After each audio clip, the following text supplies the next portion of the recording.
Bonjour à toutes et à tous. Dans ces rendez-vous du bibliothécaire, nous allons aborder aujourd'hui le thème de la littérature concentrationnaire de Belgique. Existe-t-il depuis longtemps une littérature concentrationnaire? Assurément, dès la Libération, dès 1944, dès l'automne 1944, on voit apparaître une série de témoignages sur des anciens détenus belges, des anciens politiques, qui ont été internés à Brendonck, au fort de Huy, ou dans les différentes ailes allemandes, dans les sections allemandes des prisons de Belgique, et qui éprouvent le besoin déjà de témoigner, de coucher sur le papier leur expérience et d'être édités, et ce, dès l'automne 1944, dès le printemps 1945. Et puis, il y a un moment de pause.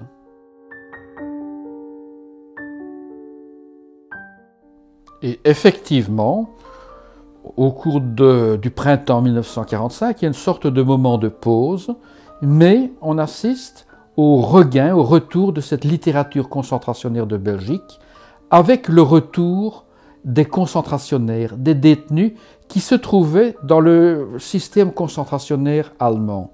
Ils sont libérés, ils rentrent au pays, ils éprouvent le besoin de coucher aussi sur le papier le fruit de leurs épreuves, de leurs expériences.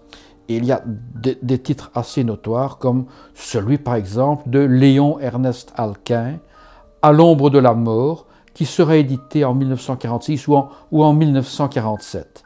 Et cette mouvance, cette littérature va perdurer, parfois longtemps, mais de façon plus clairsemée, jusqu'à par exemple la production de Georges Michotte, À l'ombre de la guillotine, qui s'inspire manifestement du titre de Léon Ernest Alquin, mais aussi de par les dessins qui se trouvent dans son ouvrage, des dessins d'un Jacques Ox sur Brendonck. Et puis encore une nouvelle fois, cette littérature concentrationnaire va devenir de moins en moins répandue et elle va survivre à l'ombre des associations d'anciens détenus, d'anciens prisonniers politiques. Et c'est une littérature qui est à la fois une littérature témoignage, une littérature engagée autour du « plus jamais ça ».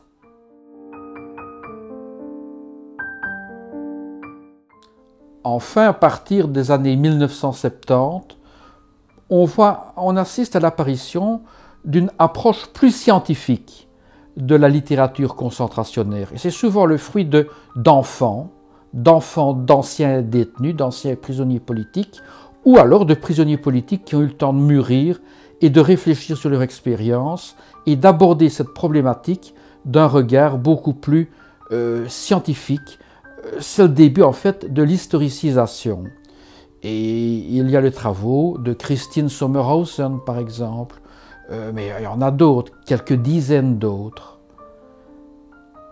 Et pour terminer, à partir des années 90, avec la montée d'une nouvelle génération de chercheurs, on assiste à la fin du processus d'historisation, et c'est une approche qui est purement scientifique, détachée en quelque sorte du poids des souffrances du passé.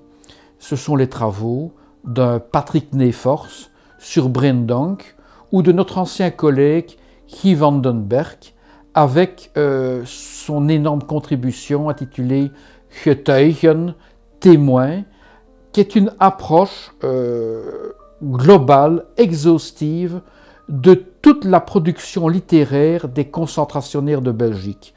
C'est une production qui est bouclée à la fin des années 1990, et on peut dire que c'est un ouvrage qui est capital et incontournable pour étudier scientifiquement les témoignages, les récits de concentrationnaires.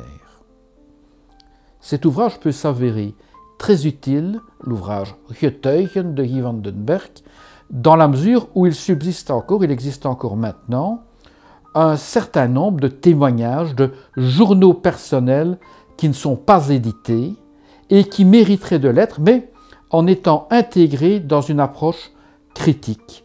Et ça, c'est en quelque sorte un appel aux bonnes volontés et un appel au témoignage. Si vous avez parmi des parents ou dans vos greniers des témoignages semblables qui dorment, n'hésitez pas à nous contacter. Une place leur est réservée dans nos collections.